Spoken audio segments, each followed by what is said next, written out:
Welcome to LC Screen Talk. My name is Larry, and this is my review of Just Mercy.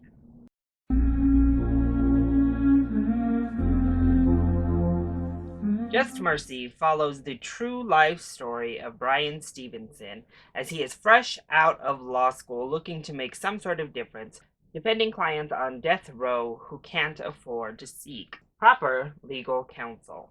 One of his first cases turns out to be Walter McMillan, who claims his innocence and complete lack of base placed upon his conviction. Convinced of the lack of evidence, Stevenson and McMillan fight an Alabama justice system hellbent on proving their decision right.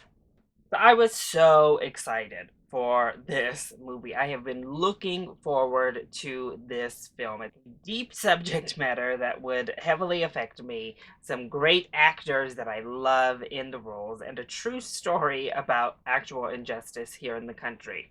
Right up my alley. And I have to say, I really, really did enjoy this film. So let's go ahead and talk about the positives first. Well, I do want to start off with our cast because I think they are all very strong. Jamie Foxx has certainly been given the main attention of all of the acting cast here, and he is very good in the movie. Especially when you have to depict someone from the South or someone who maybe isn't educated, whatever the case might be. It's easy to come off as some sort of caricature, and Fox handles that beautifully, sidesteps that, and delivers a real affecting performance. Brie Larson also could have fallen into some sort of caricature, but she delivers a strong performance as well. Not given quite as much to do, but she upholds what she needs to.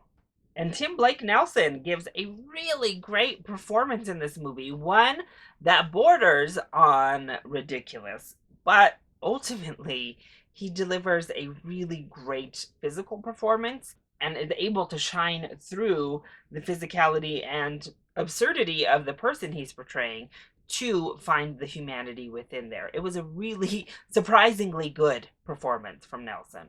But the highlight, in fact, for me was Michael B. Jordan, who really just finds the center of this character and brings everything forth. The anger, the hurt, the warmth, all of it is just fully present in this character. It was really beautiful and a great reminder to everyone what a wonderful actor Michael B. Jordan is. In most ways, he's the glue that holds all of this material together.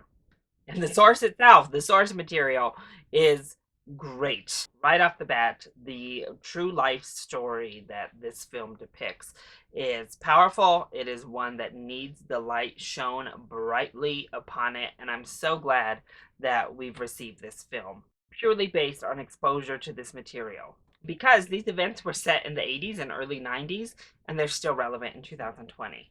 A justice system not focused on justice, a justice system heavily flawed and marred in inequality. Again, heavily prevalent in 2020, which is sad, but also shows the necessity for such a film. And don't get me wrong, this is definitely a crowd pleasing type of movie, but I think it succeeds where it needs to. It is harrowing and really actually made me angry throughout pretty much the whole film. I was just mad, but good mad. Mad in the way that was intended. It succeeded on all of those fronts. I was uncomfortable. And this is the kind of film that had me on the edge of my seat because I was just so uncomfortable constantly throughout it. So in many respects, I'm glad that we played by a lot of conventional rules. We had some cliches thrown in because the subject matter quickly turns into a really heavy subject, and I appreciated the levity. Again, you'll cheer when you need to, you'll cry when you need to, you'll be angry when you need to. The movie hits all of those points and delivers them effectively. So then what doesn't work so well when it comes to Just Mercy? Well, I just touched on it a bit. It feels familiar in many ways. There are cliches thrown in here, and unfortunately, I do think some of this falls down onto Destin Daniel Cretton, the director of this film. Now, this is a huge improvement over his last film, which was The Glass Castle, also starring Brie Larson. Not good. This, much better. However, it lacks a good directional style, and the direction itself leads us into that over sentimentality. I'm okay with levity, but the direction we're pushed toward at times can feel a bit much.